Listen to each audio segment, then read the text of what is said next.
Moving on now, the University of Nebraska's Institute of Agriculture and Natural Resources recently hosted the latest installment of the Heuermann Lecture series. This series focuses on providing security and sustainability in food, natural resources, and renewable energy.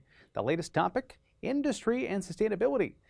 Market Journal's Mike Straub sat down with the keynote speaker, Steve Evans, to learn about some of the big takeaways from his presentation.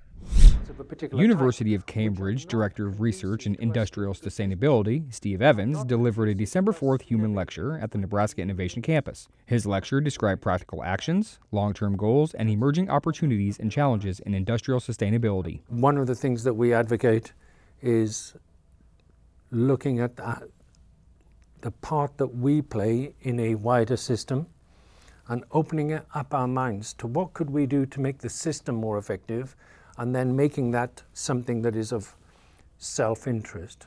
So as an example, I visited a feedlot yesterday, and that manure goes back to many of the farms that supply them with the cattle. So those are relationships where, hey, my waste can be useful for you. How do we solve problems that are bigger than just being optimal in my business, with the boundary being the business? Agriculture is, I think, naturally more cooperative than the rest of the industrial system, because our neighbors tend not to shift and change over periods of time. Yes, we're competitive with our neighbors, but not competitive in the way that Ford is competitive with GM, for example. So the potential to look for system-level solutions exists in agriculture. Agriculture requires a lot of energy and material flows to make its own products. And maybe, until recently, we've treated those as separate systems. If we were farmers in the 1970s, we just expected our energy to come from somewhere. We paid for it. And we expected our fertilizer to come from some companies, and we paid for it. Now we're beginning to understand that we could be part of bringing those systems together, because we're the point at which all the materials come together. They come together on the farm. That's the big opportunity in the future.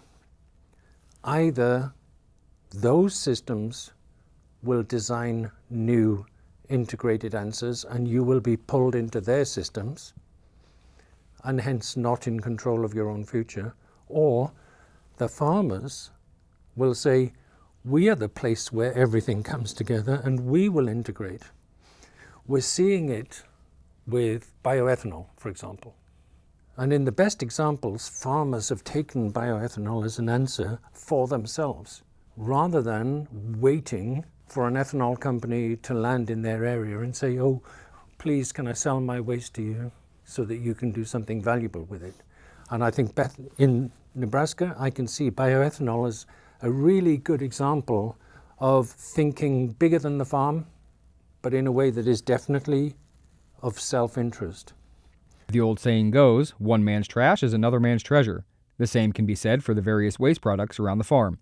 As producers get more involved in the energy system, being proactive and working with other experts could be beneficial for the self-interest of your operation. So farmers are getting involved in the energy system. That is only the start. Becoming fully involved in the energy system, I think, is inevitable, but becoming more deeply involved with the way that various wastes are used. So I want to give you one example. We call it treasure hunting. Having a look in your waste and finding treasure. If you knew that this thing was treasure, you wouldn't throw it away. So actually, sometimes you need to show your waste to other people and experts.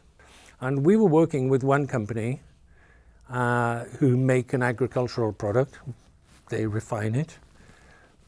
And they had a big waste stream. Of course, that waste stream was sent back to the farmers, and it was called a soil improver. I'm not sure they even knew whether it was a soil improver, but that's what they called it.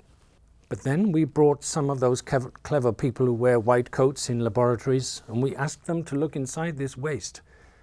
And they found molecules called raffinate and betaine And these molecules are $25,000 a kilogram.